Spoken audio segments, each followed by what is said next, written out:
မြန်မာနိုင်ငံရနောက်ဆုံးမင်းနေပြီးတော့မန္တလေးမြို့ကြီးကလည်းရှေးဟောင်းဒန်နရီလာနေမိတ်ပုံတွေနဲ့တကယ်လက်တွေ့နိုင်ငံရေးလိုအပ်ချက်တွေကြားကနေဘယ်လိုမွေးဖွားလာခဲ့တယ်လဲဆိုတာကိုဒီနေ့မှာစိတ်ဝင်စားရကောင်းအောင်တင်ဆက်ပေးတော့မှာပါကဲစဉ်းစားကြည့်အောင်ကြီးကျယ်ခမ်းနားတဲ့မြို့ကြီးတစ်မျိုးဆိုတာဘလို့ဖြစ်တည်လာတဲ့လဲတေချာကျနာတဲ့ဖြူဟာမြောင်စီမံကိန်းတွေကြောက်မလားဒါမှမဟုတ်ရင်အဲ့ဒီတဲ့ပို့ပြီးတော့နည်းနည်းစမ်းကြတဲ့တဆုံတရာကနေပေါက်ဖွားလာတဲ့မျိုးတော့ဖြစ်နိုင်မလားမန္တလေးမြို့အတွက်တော့ဇလန်းကတော်တော်လေးစိတ်ဝင်စားဖို့ကောင်းတယ်။အားလုံးကလုံခဲ့တဲ့2000လောက်ကတွေကရှိခဲ့တဲ့ဗျာဒိတ်တော်တစ်ခုပြီးတော့ဘရင်မင်းမြတ်တစ်ပါးရဲ့ထူးခြားတဲ့အိမ်မက်တွေကလည်းစာဖြူခဲ့တာပါ။ဆိုတော့ဒီနေ့ကျွန်တော်တို့အဓိကပြောသွားမယ့်အကြောင်းအရာတွေကတော့အဲ့ဒီ2400ဗျာဒိတ်တော်အကြောင်းမင်းတို့မင်းကြီးရဲ့အိမ်မက်တော်တွေအဲ့ဒီခေတ်အခါကတိုင်းပြည်ရဲ့ခြေနေနဲ့ရွှေမြို့တော်ကြီးရဲ့ပုံစံဒီဇိုင်းဒီအကြောင်းအရာတွေကိုအစီအစဉ်တကျကြည့်သွားကြပါမယ်။ကဲပထမဆုံးပိုင်းကိုစားလိုက်ကြရအောင်မန္တလေးမြို့ဒီတောင်ချင်းရဲ့အဓိကယုံကြည်မှုပိုင်းဆိုင်ရာအခြေခံအုံမြစ်ပေါ်အဲ့ဒီရှေးကြတဲ့ဗျာဒိတ်တော်အကြောကနေစကြည့်ကြမယ်ဒီဗျာဒိတ်တော်ကဖျော်ထားတဲ့ဆိုတော့လီမြတ်စွာဘုရားရှင်ကိုတော်တိုင်မန္တလေးတောင်ပေါ်ကိုကြွားရောက်တော်မူတော့ကအနာဂတ်မှာဗုဒ္ဓသာသနာတော်နှစ်ပေါင်း2400ပြည့်တဲ့ခါဒီတောင်ချင်းမှာကြီးကျယ်ခမ်းနားတဲ့ဗုဒ္ဓဘာသာမြို့တော်ကြီးတစ်မျိုးပေါ်ထွန်းလာလိမ့်မယ်လို့ဗျာဒိတ်ပေးခဲ့တယ်လို့ဆိုကြပါတယ်ဒီဇလိုင်းရဲ့အစကမန္တလေးတောင်ပေါ်မှာမြတ်စွာဘုရားနဲ့တွေ့ဆုံခဲ့တဲ့စန္ဒာမုခီဘီလူမာစီကနေလာတာပါထိုမန်းကမြတ်စွာဘုရားကိုအလွန်အမြင်ကြီးညိုလွန်းလော့လူစရာတခြားဘာမှမရှိတဲ့အဆုံးမှာကိုယ့်ရဲ့ရင်သွားဆုံးကိုဖျက်ပြီးတော့ကိုလူဒန်းခဲလို့ဒီတဏ္ဍာရီမှာဖော်ပြထားပါတယ်အဲ့ဒီလို့အလွန်အမင်းကြီးညိုတတာတရားကြီးမားတဲ့အတွက်မြတ်စွာဘုရားကသူ့ကိုဗျာဒိတ်ပေးခဲ့တာကတော့နောင်ဘဝမှာကြီးမြတ်တဲ့ဘုရင်တစ်ပါးဖြစ်လာမယ်ပြီးတော့အခုဒီနေရာမှာပဲမြို့တော်ကြီးတစ်မြို့ကိုတည်ထောင်လိမ့်မယ်ဆိုပြီးတော့ပေါ့ကဲဒါဆိုရင်တော့ဒီဖျားတဲ့တော်တွေကိုတကယ်ပဲအကောင့်အထည်ဖော်ခဲ့တဲ့ဘီရင်မိမိတဲ့အကြောင်းကိုဆက်ကြည့်ကြရအောင်သူကဒီမြို့တော်တစ်ပြောင်းရွှေ့ဖို့အတွက်သူ့မှာကိုပန်းဖျားပေးတဲ့အကြောင်းပြချက်တွေရှိခဲ့တယ်လို့ဆိုပါတယ်အဲ့ဒါကတော့18050ခုနှစ်မှာမင်းတို့မင်းကြီးကသူ့ကိုယ်သူစောစောကပြောခဲ့တဲ့စန္ဒာမုခီဘီလူမတဲ့ဝင်စားသူအဖြစ်ခံယူလိုက်တယ်ပြီးတော့မြို့တော်တစ်တီတော်ဟုသူ့ကိုညွှန်ကြားနေတဲ့တိုင်းညွန်အိမ်မက်တွေနေမိတ်တွေမိမတ်ခဲ့တယ်လို့တရားဝင်ကြီးညာခဲ့တာပါပဲဒါပေမဲ့ဒီအချက်ကိုနိုင်ငံရေးရှုထောင့်အနေကြည့်မယ်ဆိုရင်တော့ဘာသာရေးအရာလှည့်ဖျားခြင်းလို့ခေါ်လို့ရမလားပဲဘာလို့ဆိုတော့ဖျားမင်းမြတ်ရဲ့အိမ်မက်တီဆိုတာကတကယ်တော့မြို့တော်တစ်ခုလုံးကိုပြောင်းရွှေ့ရမယ်အေယာမအခက်ခဲကြီးကိုပြည်သူတွေလက်ခံလာအောင်ကြောထောက်နောက်ခံပေးဖို့လိုအပ်တယ်ဖျားပေးဇလန်တပုဖိတ်ကောင်ချင်နိုင်တယ်လို့သုံးသပ်ကြပါတယ်ဘာလို့အဲ့ဒီလိုဇလန်ကောင်းကောင်းလိုတာလဲဆိုတော့အကြောင်းရှိပါတယ်မြို့တော်ဟောင်းအမာရဘူရာနေပြောင်းရွှေ့ဖို့အတင်းချက်စီခိုင်းခံခဲ့ရတဲ့မြို့သူမြို့သားရေအတွက်ကတသိန်းခွဲတောင်ရှိခဲ့တာပါဒီကိန်းကနလိုကြီးတာနေတင်ဒီပြောင်းရွှေ့မှုကဘလောက်တောင်ကြီးမားတဲ့စီမံကိန်းကြီးလဲဆိုတာခံမှန်းလို့ရပါတယ်ဟုတ်ပြီဒါဆိုရင်ဒီလူတာနာရီလာဇလန်ဒီရဲ့နောက်ွယ်ကတကယ်လက်တွေ့အခြေအနေကိုကြည့်အောင်အဲ့ဒီအချိန်ကတိုင်းပြည်ရဲ့ငိုင်ငိုင်ရေးနဲ့စီးရေးအခြေအနေတွေကဒေါ်အလေးကိုခင်းထန်နေခဲ့တာပါအဲ့ဒီကမင်းစရာရှိလာတာက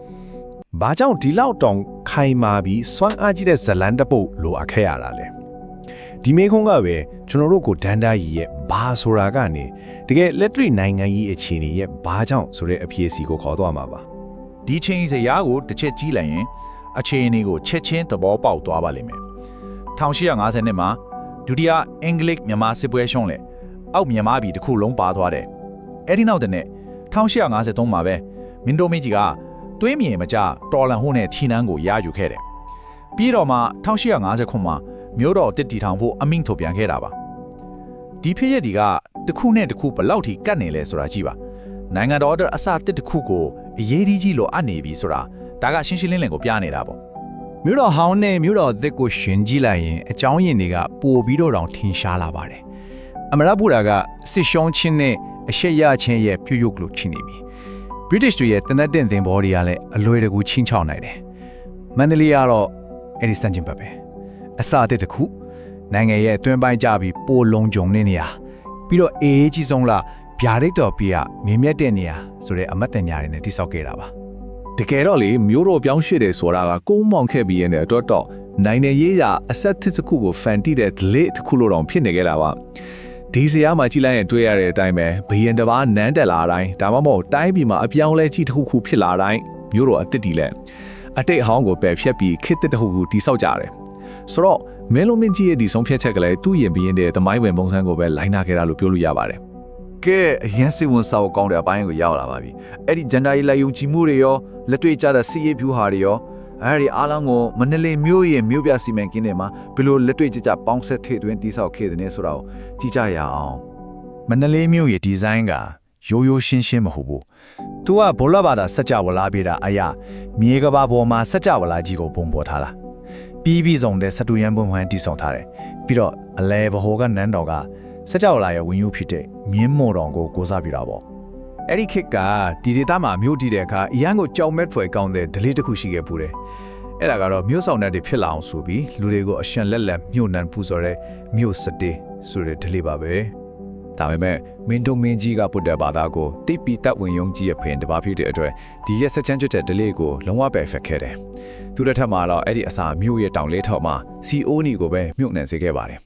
ဒါကတကယ်ကို channel နဲ့ delete တစ်ခုကိုလူသားဆန်လက်ပုံဆောင်လုံးရက်နဲ့အစားထိုးလိုက်တဲ့အေးပါတယ်ဖြူဖြင်းပြောင်းလဲမှုတစ်ခုပါပဲပြီးတော့နောက်ထပ်အရန်အရေးကြီးတဲ့ချက်တစ်ခုရှိသေးတယ်မြို့တည်တဲ့နေမှာပဲအုတ်ချုပ်ရည်နဲ့သာသနာရေးအတွက်အဓိကကြားတဲ့အဆောက်အုံခုနှစ်ခုကိုတပြိုင်နက်တည်းအုပ်မိချခဲ့တာပါအုတ်ချုပ်ရည်အတွက်ဆိုရင်မြို့ရိုးနမ်းမြို့တော်ကျုံးတော်တွေပေါ့သာသနာရေးအတွက်ကြတော့မဟာလောကမာရာစိန်စေတီပထန်းဟောရွှေရင်းတော်အတုမရှိကျောင်းတော်ကြီးဓမ္မသဘင်ဇေယျတင်နဲ့ပိဋကတ်တိုက်တော်အဆောင်ပဲ